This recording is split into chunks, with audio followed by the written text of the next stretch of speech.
last videotape, we learned how to factor trinomials with lead coefficients of 1. For example, x squared minus 8x plus 12. Three terms, a trinomial. The lead coefficient, the coefficient of x squared, is 1. We'd like to factor this, if possible, into two binomials with integer coefficients. To do this, when the lead coefficient is 1, is a very simple matter. What we look for are two integers whose product is plus 12 and which add to minus 8. This is a very simple problem. The answer, of course, would be minus 6 and minus 2 multiplied to plus 12 and add to minus 8. Therefore, the factors are x minus 6 and x minus 2. And you should always check your factoring by the FOIL method. First, outer, inner, and last. You multiply the first terms, x squared, the outer minus 2x, the inner minus 6x. They add for minus 8x. Minus 6 times minus 2, the last terms, give you the plus 12. Now, not every trinomial with lead coefficient 1 is going to factor over the integers. For example, if we have x squared plus 2x plus 5, we will not be able to find two binomial factors here with integer coefficients because we do not have two integers whose product is plus 5 and which add to plus 2. Here we needed two integers multiplying to plus 12, adding to minus 8, and we were able to do it. But we can't find two integers which multiply to plus 5. We could either have plus 5 and plus 1 or minus 5 and minus 1. Neither of them, of course, add to the plus 2. Okay, so this is not further factorable in the sense that we're talking about. And we cannot write this as a product of two binomials. Now, if the lead coefficient is not 1, for example, if we have 3x squared minus 3x plus 18, that does not automatically mean that we will need a new technique. The first thing in all factoring problems is that we have to look for a greatest common factor, or some sort of common factor other than one that we can pull out from all of the terms. Notice that each of these three terms has 3 as a factor. If we pull the 3 out in front, this leaves us with x squared minus x plus 6. And now we are faced with the problem of factoring a trinomial with lead coefficient of 1. We are looking here for two integers which multiply to plus 6 and add to minus 1. This is not quite the problem. Let me just change this to minus 18. Okay? So that we'll be able to do it without any difficulty. Let's just change that to minus 18. Okay, we pull out a 3. 3x squared minus 3x minus 18. Here we want two integers which multiply to minus 6 and add to minus 1. Okay? Multiply to minus 6, add to minus 1. Okay, so we will use minus 3 and plus 2. They multiply to minus 6, they add to minus 1. Checking by FOIL, x squared plus 2x minus 3x, that's minus x minus 6. And we factored it. The original problem that I had written, we would not have been able to factor any further. Okay, now suppose we are faced with a problem like this. 3x squared plus x minus 10. All right, once again, we do not have a lead coefficient of 1, but here there is no common factor other than one that we could pull out in front. Okay, so the previous problem did not have a lead coefficient of 1, but we were able to pull the 3 out. Here we can't. So we're going to have to take this problem as it is here. Now, when the lead coefficient is not 1 and there is no common factor other than 1, we cannot take the same approach that we have been following looking for two numbers which multiply to, say, the last term and add to the coefficient of the middle term. And we need to take another approach. Basically, it's a trial and error kind of approach. We're going to have to sort of list all the possible factors. Possible in the sense that they give you the correct first terms and last terms when you multiply the binomials. And keep playing with them until you get one for which the middle term comes out correctly. Now, this is a fairly simple job because, in this particular problem, because 3, although it's not 1, it is at least a prime number. So it sort of cuts the number of possible factors. Okay? Later on, we're going to consider problems where neither the coefficient of x squared nor the constant term are prime, and that becomes a little more complicated. Let's try to list all the reasonable possibilities here.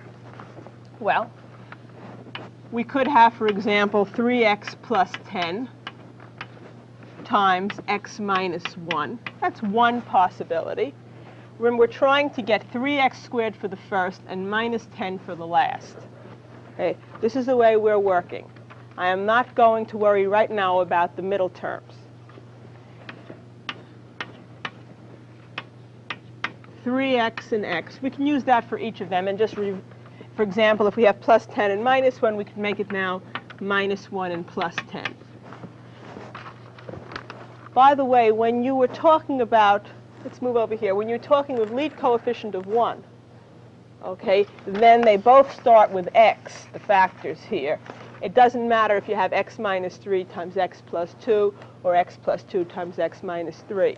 But once the lead coefficient is not equal to 1, for example, it's 3, then it makes a difference. So we had to consider the 3x plus 10 times x minus 1, and then to reverse the positions of the plus 10 and the minus 1.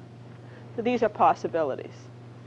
Okay, now, we were using plus 10 times minus 1 as a way of giving you minus 10.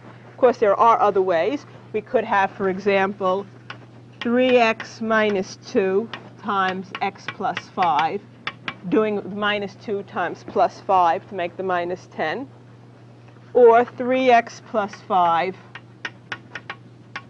times x minus 2.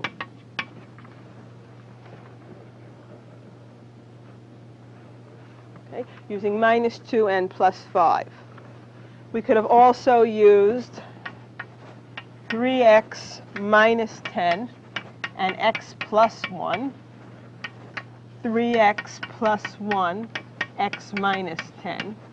Here we're using 10 and minus 1. Here minus 10 and plus 1. Minus 2 and plus 5. The only other possibility would be, see if I can squeeze it down here, plus 2 and minus 5. Okay, 3x plus 2 times x minus 5 and 3x minus 5 times x plus 2. And we have all the reasonable possibilities listed here. Now, notice that each pair of factors that I have written down, or possible factors, gives you the correct first term and the correct last term. Otherwise, I wouldn't put them on the list. Okay, in each of them, you have 3x times x for the first term, so you get the 3x squared. The last terms are always minus 10. 10 times minus 1 times 10. Minus 2 times 5, 5 times minus 2, and so on. So what we have to do is work out outer and inner, sort of in our heads, and add them up, get the middle term, and we're looking for the one that gives us a plus 1x in the middle. We could sort of make a list here of the middle terms. Okay, that's outer and inner. Here we have minus 3x plus 10x. So we have plus 7x for the middle term. And here we have plus 30 and minus 1x, so that's plus 29x. We're looking for plus 1x. Here we have plus 15 minus 2, that's plus 13x. Here we have minus 6 plus 5 minus 1x. Plus 3 minus 10, that's minus 7x. minus 30 plus 1, that's minus 29x,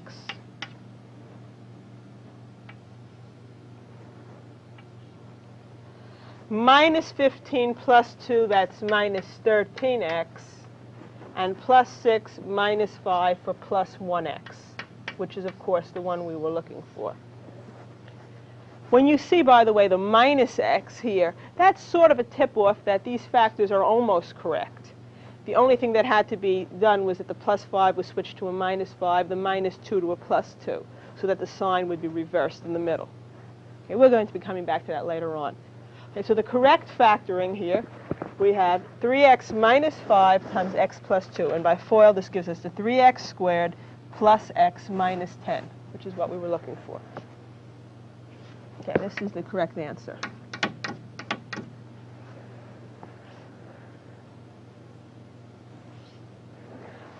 All right, now you can see this can be a bit of a tedious task.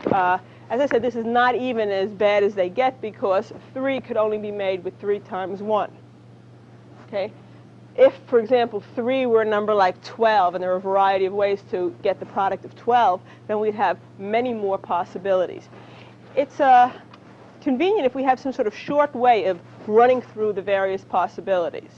Okay? Now, your teachers may have shown you another method for doing this. I'm going to give you a table, a way of making a chart sort of to run through these possibilities very quickly. If you know some other technique, you can use that. Okay, this is not the only way to make a table by any means. I'm looking at the problem 3x squared plus x minus 10. What I do is, to the left of this line, I write down the ways I can make 3. Say 3 is 3 times 1. Okay? On the right of the line, I'm looking for the ways to make 10. Now, at the moment, I'm not going to concern myself with the fact that it's a minus 10. I'll explain why in a few minutes. 10 could be thought of as, say, 10 times 1 or 2 times 5. Okay, now we have seen that it makes a difference. For example, if you're using 10 in 1 with 3 in 1, it makes a difference if the 10 goes with the 3 and the 1 goes with the x, or if it's reversed. Okay, the sign change just went, in other words, gave you a middle term of 7 and 29, or you got a middle term of minus 7 minus 29 with the x. Okay, so the sign is not that important. The big thing is that you can get either 7x or 29x, depending on whether the 3 is with the 10 or the 3 is with the 1. Okay, so what I need to do is sort of consider both possibilities. And this can be accomplished by reversing either the 3 and the 1 or the 10 and, or either the left side of the line or the right side of the line. So it doesn't matter which way you do it. Let's arbitrarily say reverse the ones on the right. The 10 and the 1 I can also write as 1 and 10. The 2 and the 5 also as 5 and 2. If you had wanted to, you could have left this alone and reversed the 3 and the 1 and made that 1 and 3. Basically, here I'm going to have to run through 1, 2, 3, 4 possibilities. And then 4 basic types, each one with like 2 signs, which we'll consider later. Okay, and what I do is sort of crisscross and multiply. Now look, the minus 10 here tells me that the numbers which multiply to the 10, in this case the minus 10, are going to have opposite signs. Now this has an implication from the point of view of your middle term. If the factors of 10, in this case minus 10, have opposite signs, that means when you're working out outer and inner, one is a negative and one is a positive, you're going to be adding, but when you add with unlike signs, it's a type of subtraction.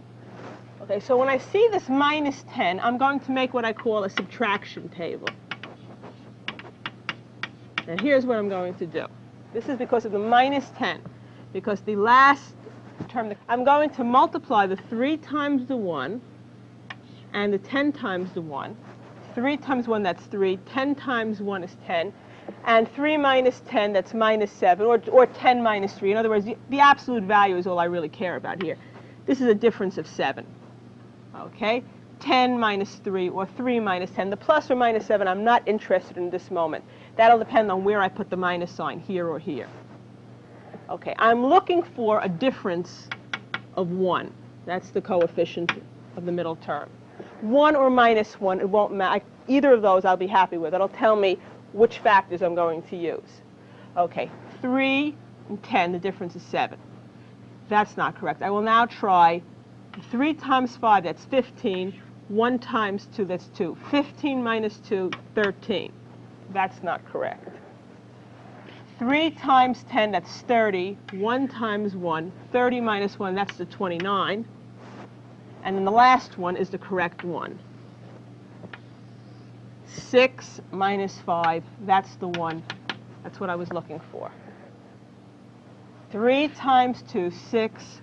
1 times 5, 1, and we're subtracting 6 minus 5 to get 1. This tells me automatically that the factors must look like this. 3x and 1x, that's the way to make the 3x squared. It tells me 10 will be made by 5 times 2. In such a way, the 3 has to multiply the 2. The 1 has to multiply the 5. Now, if the 3 is going to multiply the 2, and 3 is on the outside here, the 2 will have to go here. The 5 is to multiply the 1. The 1 is on the inside, the 5 goes on the inside. This is so that FOIL will work out correctly, because you'll have first, outer, inner, and last. Now, this is where I look and I say the product of the last two numbers here, there has to be minus 10. That means either plus 5 and minus 2, or minus 5 and plus 2. Okay, and if you look at this for a moment, you will see that if you use plus 5 and minus 2, you get minus 6x plus 5x, that's minus 1x. If you use minus 5 and plus 2, you get plus 6x minus 5x for the plus 1x. And this is the correct answer, which of course is the same thing that we found here. The first time you do the table, it may seem a little confusing, but at least it's a fairly straightforward way of going through all of the factors. And as I mentioned, this is still a simple problem because 3 could only be made by 3 times 1. Let's try some more examples. I'll spend the rest of the tape just doing more examples using tables until you get the hang of it. 5x squared minus 19x plus 12. Once again, a fairly simple problem since 5 is also prime. And notice that there are no factors in common that you could pull out. Okay, other than 1. You can't pull out the 5, and that's what you're most interested in. Now, the sign of the last term, the sign of the constant here, was minus 10. That meant that the second term in each binomial, they had to have opposite signs, so that when they multiplied, they gave you the minus 10. This meant then when you do outer and inner, one would be positive, one would be negative, and your net result will be a type of subtraction. Here, however, the last term, the constant term, is plus 12.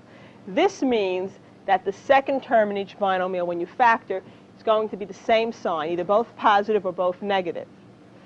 So therefore, outer and inner is going to be accomplished by a type of addition.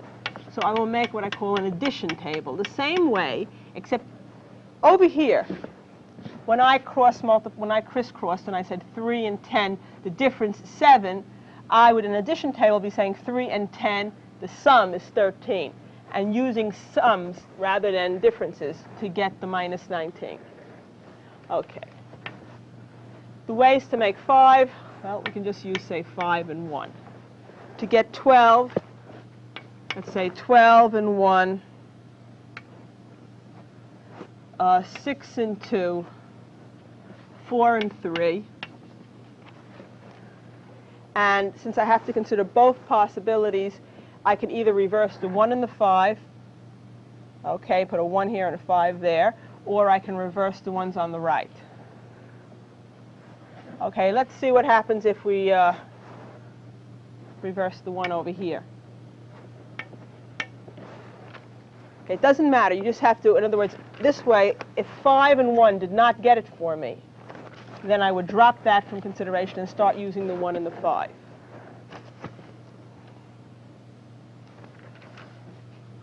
Okay. We're going to start with the 5 and the 1, the 12 and the 1, crisscrossing like that. 5, 12 gives me a sum of 17. Then 5 times 2, 10, and 6, that's a sum of 16. 5 times 3, 15, and 4, and there we have the 19 that we're looking for. So the one that works, and it would be convenient, of course, after you get the hang of it, to only write in the one that worked for you. 15 and 4, 19. Okay. If this had not worked, I would then move on to the 1 and the 5. 1 and 60 for 61. 2 and 30 for 32. 3 and 20 for 23. Okay, so this tells me the factors are as follows. 5 is, of course, made with 5 and a 1, 5x and 1x.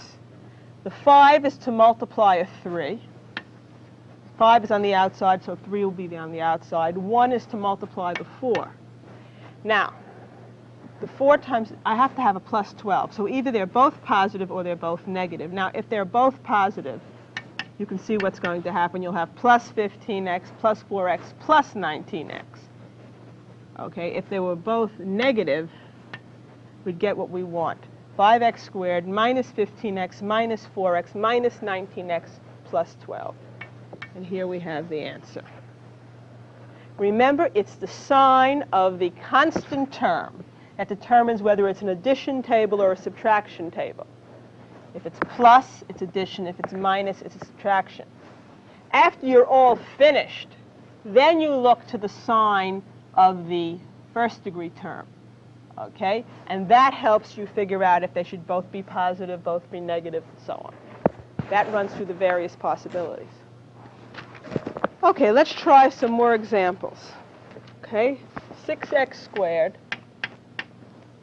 plus 19x minus 20. You might want to try this one on your own, and after you think you've got it, you could turn the videotape machine back on. Turn it off now and turn it back on when you've solved the problem. We're trying to factor this.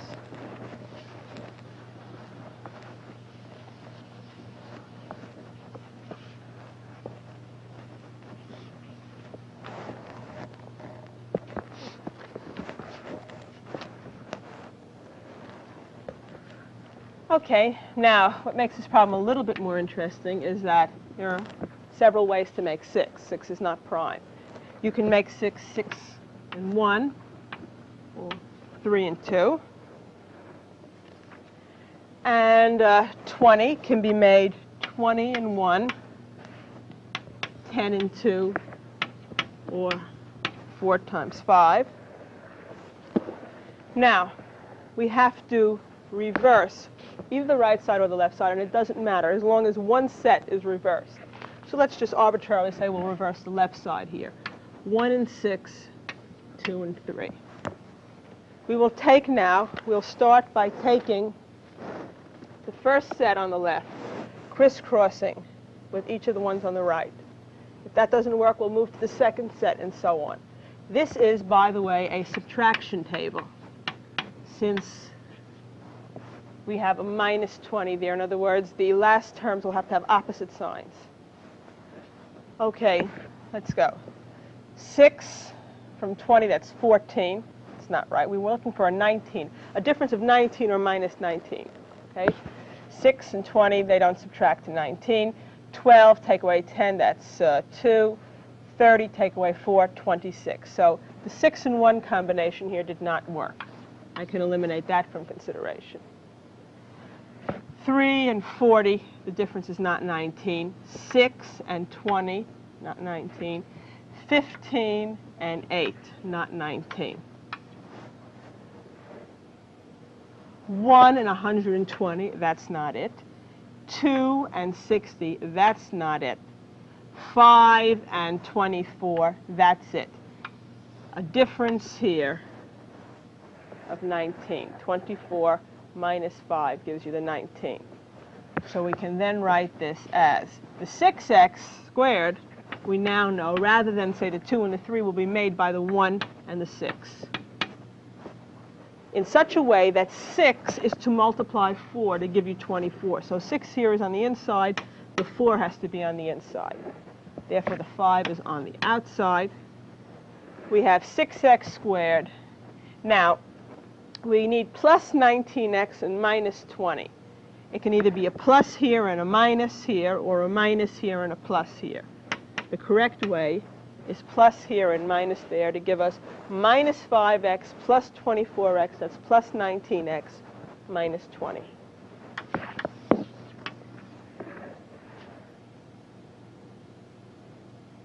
So 6x squared plus 19x minus 20 is equal to x plus 4 times 6x minus 5.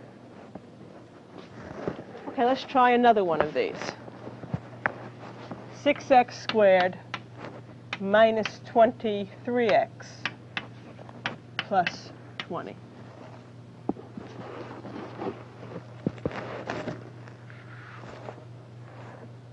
Once again, you can turn the machine off, try the problem, and come back to me after you have it solved. Okay? Now, the first thing we notice is that this is going to be an addition table because of the plus 20 here. By the way, the table that you start with is exactly the same in both of these problems, since you want to make 6 on the left side of the line and 20 on the right. Okay, so I'm just going to, in fact, copy down the table that we used earlier. 6 and 1, 3 and 2,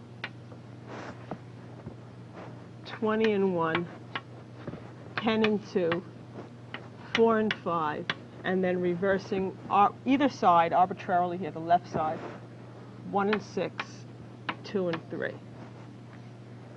Now we're going to add and hope to get a 23 for a sum, or the minus 23 we'll take care of later. Right now we're working about, just worry about the absolute value of this number. We're trying for a 23 in a sum. Okay, 6 and 20, that's 26. 12 and 10, 22. 30 and 4. Okay, so that's out of consideration. 3 and 40, it's 43 when we add them. 6 and 20.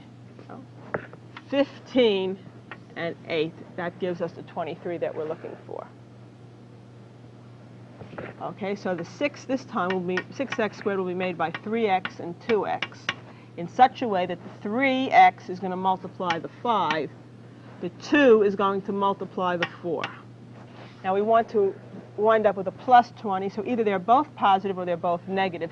Since they're to add to minus 23, they must both be negative. This will give us an outer of minus 15x, an inner of minus 8x for the minus 23x, and a plus 20 at the end.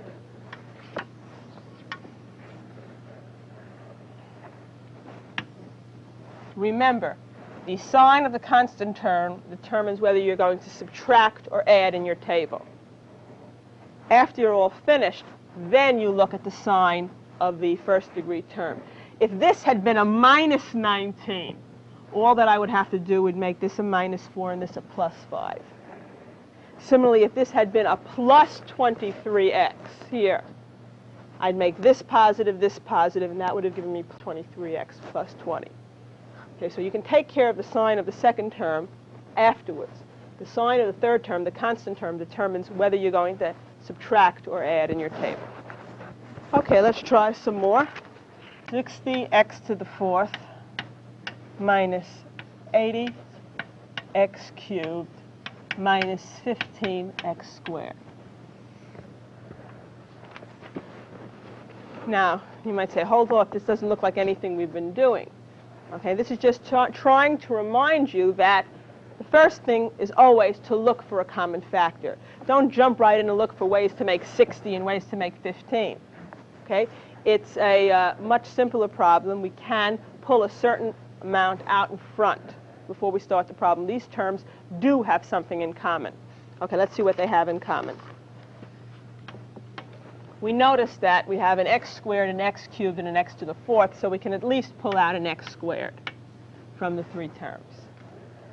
Okay, 60, 80, and 15. We're looking for something that they have in common. Certainly 5 goes into all of them. All right, if we pull out a 5x squared, this will leave us with 12x squared minus 16x minus 3. Okay, look that over for a moment while I erase the board.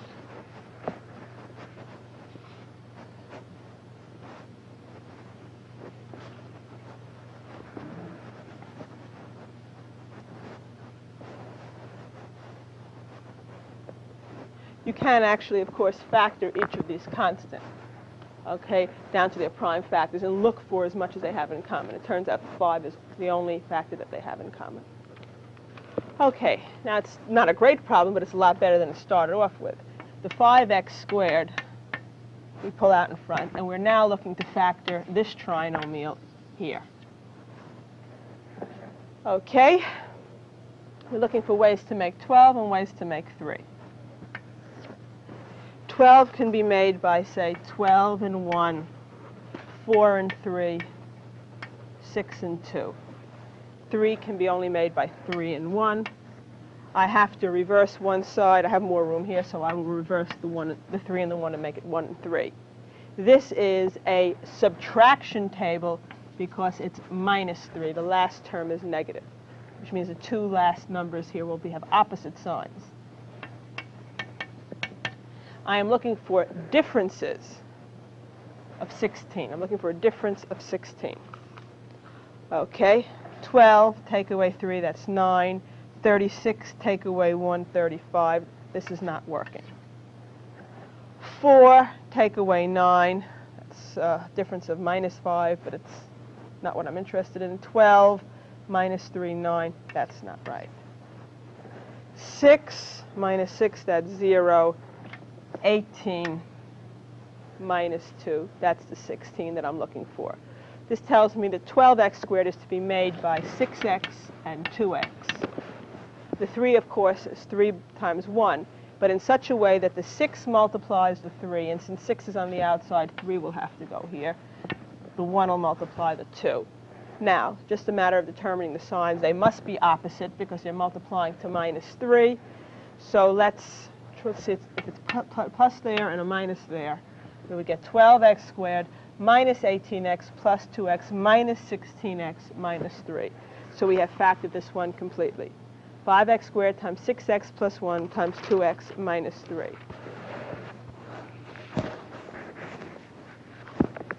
By the way, if I gave you something like this, 2x squared plus 5x plus 4, okay, it turns out this particular one does not factor any further. Okay, you cannot break it into binomial factors with integer coefficients. You would try the same way. 2 can be made 2 times 1. 4, either 4 times 1 or 2 times 2, reversing one set.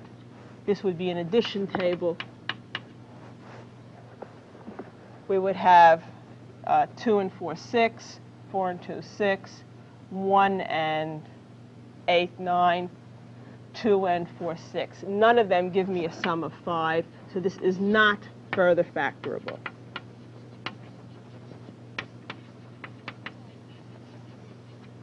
Okay, let's try one more problem, and that'll be the end of the videotape. The last example is the following. 16x cubed minus 28x squared plus 12x.